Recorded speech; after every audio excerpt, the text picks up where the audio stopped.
Olá pessoal, meu nome é Jackson. Vamos apresentar algumas dicas de performance em apps específicos para VTEX.io. Eu sou um dev front-end aqui na Avant, no setor de Avant Labs, e aqui estão alguns contatos. Vou dar uns exemplos bem simples, com um bônus no final do GraphQL. O primeiro deles vai ser como reduzir um re-render em tags input, em componentes de apps VTEX.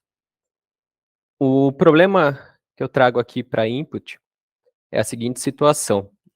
A gente tem um componente Py, ele controla vários componentes ali dentro dele, vários childrens, e a gente tem um input dentro desse componente Py, que a gente tenta sempre mutar ele quando a gente vai preenchendo o estado dele. Qual é o problema que isso traz? Todos os componentes que são filhos diretos e os filhos desses filhos, e assim vai, que estão no mesmo nível desse input state, eles vão ser re-renderizados toda vez que houver uma alteração nesse estado de input. Então, imagine a seguinte situação.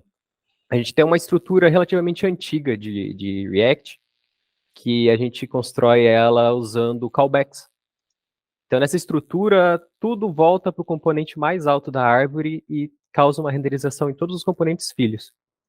Então, nessa situação, digamos que a gente tenha chamadas REST em cada componente filho desse componente Py que tem todos esses estados, um componente mestre, digamos assim. Toda vez que eu fizer uma mutação nesse estado de input, todas as chamadas REST vão ser refeitas, causando um possível overhead na rede. A gente vai ter mais um problema com relação a isso e também com relação ao input um pouquinho mais na frente na apresentação. Qual que seria uma possível solução? A gente aumenta a componentização da estrutura do app. Então, o nosso componente Py, ele vai ter o controle lá dos componentes filhos dele que fazem as chamadas REST, e a gente extrai esse componente input como sendo o componente filho dele, tendo seu estado dentro dele. Então, não vai ser mais uma estrutura top-down de controle. Fiz um componente bem simples aqui, e essa é só uma das soluções para esse tipo de problema. A gente tem uma estrutura aqui, que esses dois componentes aqui são filhos de um mesmo componente, e a estrutura de controles dele está no mesmo componente Py. Puxando aqui no console, cada alteração que a gente tiver aqui, eu vou ter aqui dentro desses componentes de imagem um console log no use state deles. Então, toda vez que eu digito um valor aqui, a gente tem 300 imagens aqui, não é ainda pesado, mas é só um exemplo. Todas essas imagens são renderizadas novamente. E se tivesse qualquer tipo de chamada dentro delas, ela seria feita. Então, com a estrutura mais componentizada, a gente separando o controle de estado do input de todo o controle mestre das imagens, das requests e tal, a gente vai estar com a mesma situação, só que aqui, se eu abrir o log aqui, a primeira renderização é feita, mas se eu inserir texto, não é tudo renderizado novamente. Dessa forma, a gente tem uma quantidade de renderização muitas vezes menores, dependendo da complexidade da sua página, e caso tenha chamadas REST, elas não vão ser feitas várias vezes. Outra situação é essa situação, principalmente da gente ter um componente input, em que toda vez que ele é preenchido, a gente deve buscar dados novos. Isso acontece bastante com filtros de pesquisa em sites de e-commerce. A gente tem uma promoção, digamos assim, e a gente quer filtrar algum produto ali, e essa pesquisa vem sempre paginada. Então, toda vez que a gente digita uma letra no input, é feita uma request que vai trazer produtos dessa promoção baseado no input que você deu. O problema que isso causa, então, o problema que é gerado nessa situação é um overhead de requisições. A gente vai ter excesso de requisições para cada valor que for inserido no input. Uma solução para isso é um debounce. Quando a gente fizer uma alteração nesse input aqui, a gente vai ter que fazer uma request. E toda vez que a gente fizer essa request, a gente vai demorar, digamos, 5 segundos para ter o retorno da request. Todos os dados, todos os produtos sendo filtrados. Isso vai acontecer toda vez que a gente inserir um valor aqui, vai ser feita uma request. Com o useDebounce, o que a gente faz? Voltando aqui. Ele é um hook que a gente usa aqui, a gente passa o valor dele, vai ser o valor do input, então vai ser esse estado, e a gente passa aqui o tempo que a gente quer que quando você inserir um valor, seja o momento que você vai esperar antes de fazer a próxima request. Então aqui no exemplo que nós temos aqui do texto, a gente digita A. Como eu passei 1000, aqui, isso referencia 1 segundo. Então eu digitei A, vai esperar 1 segundo para daí fazer o que eu pedi, no caso a request. Qual que é a lógica disso? Aqui no hook é bem simples. A gente tem um set timeout, a gente vai fazer um set do valor toda vez que a gente acabar o próprio timeout que a gente definiu. Então a gente recebe aqui o delay e acabando esse delay a gente vai efetivamente chamar o set debounce value. Como que é feito o cancelamento desse timeout? Quando a gente fizer uma nova alteração lá naquele valor, vai ser feito um novo render no componente de input. E quando a gente faz um novo render no componente, é executada uma função de return no useEffect.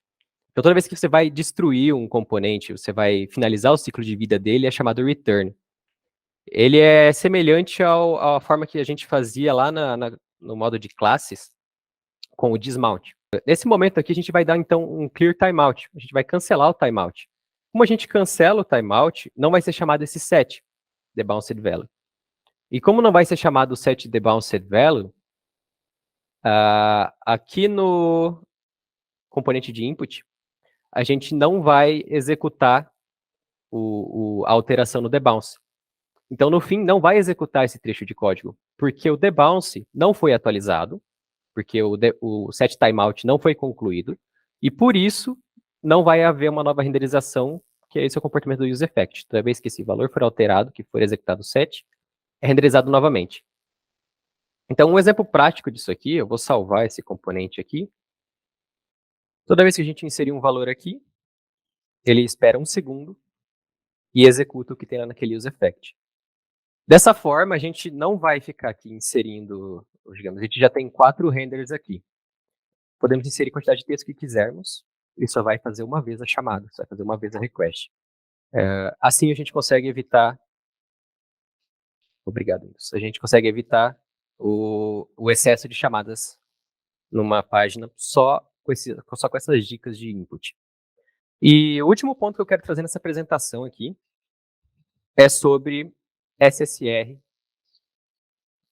na VTEX usando GraphQL.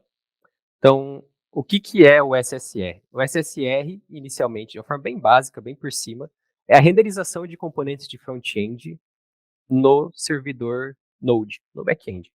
Então, os componentes que tem aqui, numa estrutura de client, renderização via client, que é o mais comum em SPAs, que é a arquitetura que a gente usa comumente em front-ends com React, a gente trazer o JavaScript para o front, e a partir desse JavaScript a gente constrói toda a página, todos os componentes H1, imagens e tudo mais. Com o SSR não, já vem pronto, então o cliente não gasta muito processamento com esse carregamento inicial, é praticamente só receber o conteúdo, algumas vezes você hidrata, mas nem sempre é necessário. Hidratar seria efetivamente trabalhar no conteúdo que vem do back-end de uma forma bem enxuta e você conseguir ter os componentes já de uma forma mais apresentável para o cliente, com variáveis e tal. De uma forma bem por cima. Um exemplo da diferença que é causada quando você usa SSR e quando você usa o client-side. Esse título, blusa, babado, estampa linear, é uma chamada que a gente faz para o Search GraphQL, lá da VTEX, buscando dados de um produto. Nesse caso aqui, é o Product Name. Então, a gente faz a chamada via GraphQL para o app da VTEX. O app da VTEX consulta a base de dados e traz para a gente a informação.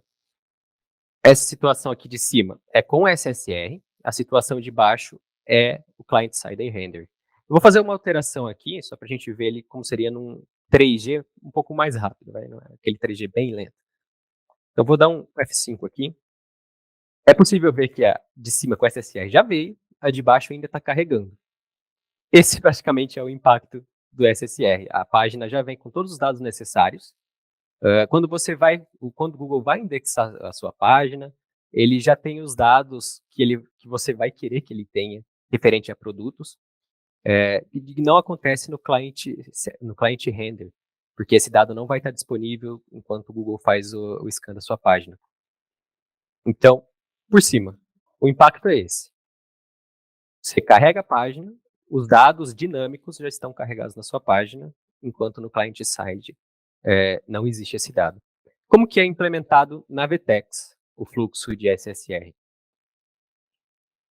Tem um app de exemplo que construímos aqui, com base em como a própria VTEX usa. Existem alguns requisitos para você usar o SSR com requests, com dados de queries. Um deles é a query tem que ser pública.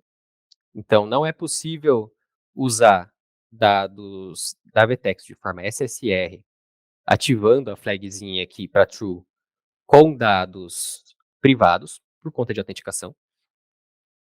E se você usar uma query que seja particular, é necessário que você coloque uma flag.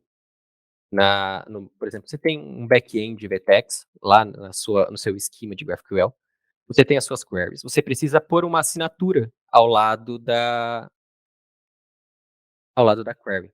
Um exemplo básico aqui de definição, vou trazer aqui para baixo, é assim. A gente tem a nossa query, tem os nossos parâmetros, o tipo dos parâmetros e o retorno. Ao lado do retorno, a gente coloca uma anotação de cache control, o escopo desse cache control e um max age aqui, pode ser medium. Esse é o padrão que a VTEX usou quando eu estudei o assunto.